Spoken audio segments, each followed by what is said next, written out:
Bismillahirrahmanirrahim. Assalamualaikum warahmatullahi wabarakatuh. Apa kabar anak-anak kelas 5 semuanya yang solih dan solihah?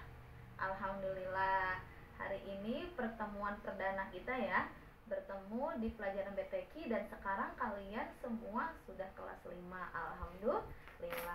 Baik, semoga di kelas 5 ini kalian bisa lebih semangat lagi ya belajarnya ya.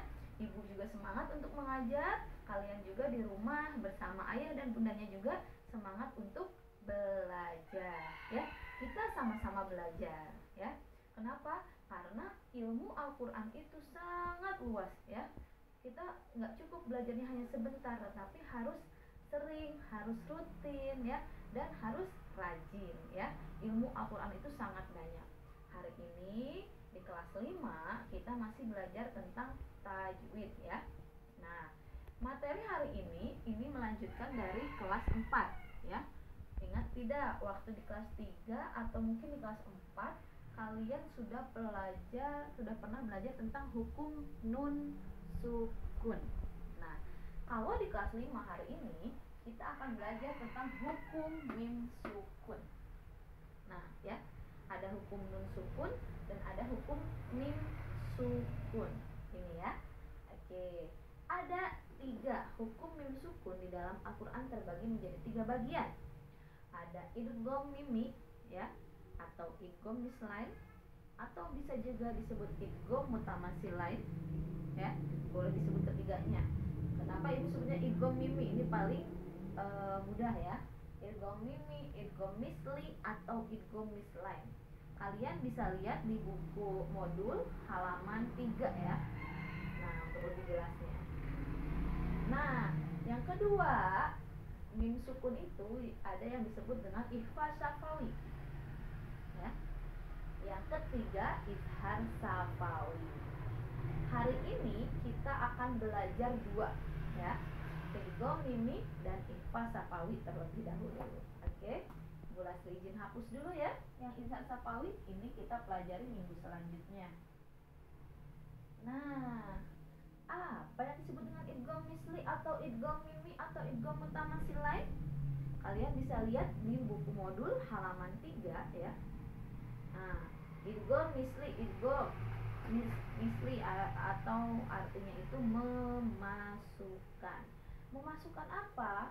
Memasukkan bacaan mim sukun ke dalam mim ya. Memasukkan bacaan mim sukun ke dalam mim. Yang menjadi patokan utama adalah mim sukun ya. Kemudian huruf di depan mim sukunnya adalah huruf mim. Harokatnya apa saja ya.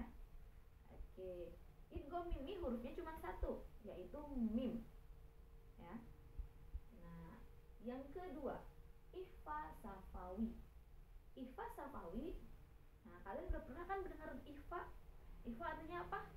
Dengung ya. Nah, kalau safawi artinya bibir.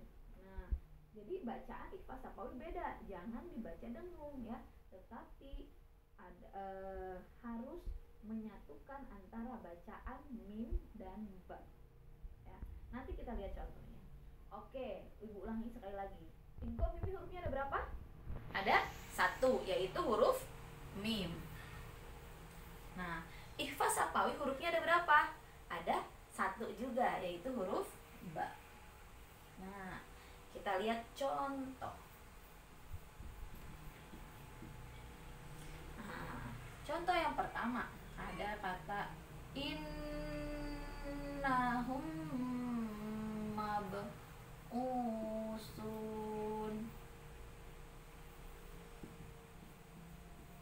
Oke.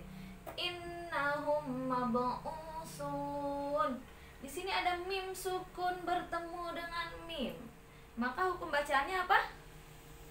Idgham mimi atau idgham misli. Betul. Contoh yang kedua.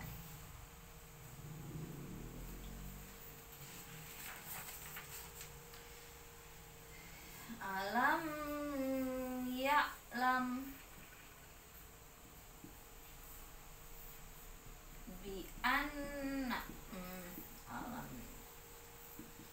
Oke. Di sini ada 2 mim sukun. Mim sukun bertemu dengan ya dan mim sukun bertemu dengan ba.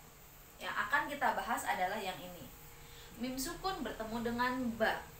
Apa hukum mim sukun bertemu dengan ba? Iya betul, ikhfa safawi ya. Ikhfa safawi. Itu dia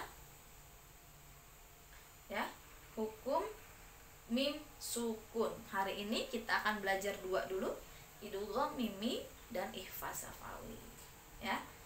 Kita baca bersama-sama yuk contohnya yuk. Yang pertama, baca idgham mimi. 1 2 3. Innahum mab'usun. Kenapa disebut idgham mimi? Karena ada mim sukun bertemu dengan mim. Contoh yang kedua, kita baca bersama-sama yuk. 1 2 3. Alam ya'lam bi anna. Nah, ya. Mim sukun bertemu dengan ba, disebut dengan ikhfa safawi. Itu dia materi untuk hari ini. Kita akan mencari dua contoh idgham mimi dan ikhfa safawi ya. Ananda silakan buka Al-Qur'an ya. Silakan buka Al-Qur'an, cari masing-masing 5 contoh saja. Contoh idgham mimi dan 5 contoh ikhfa safawi. Banyak di dalam Al-Qur'an ya. Yuk kita cari bersama-sama. Jika ada yang kurang paham boleh ditanyakan ke Bu Lastri, boleh telepon Bu Lastri di jam pelajarannya. Oke, semangat, semoga bisa ya. Tapi nggak boleh nyontek dari contoh yang ini ya. Kita harus cari yang lain ya contohnya ya nak. Insya Allah banyak kok ya. Idgham mimi dan ikhfa safawi. Oke, masing-masing 5 ya. Oke, Ibu harap kalian bisa. Ditulis potongan ayatnya ya. Nah, potongan ayatnya nggak boleh ditulis mim sama baknya doang ya. Nanti semua sama jawabannya ya. Harus ditulis kata sebelumnya juga. Oke, nggak perlu satu ayat ditulis, tetapi potongan ayatnya saja. Oke, semoga Allah mudahkan. Semangat untuk belajar. Assalamualaikum warahmatullahi wabarakatuh.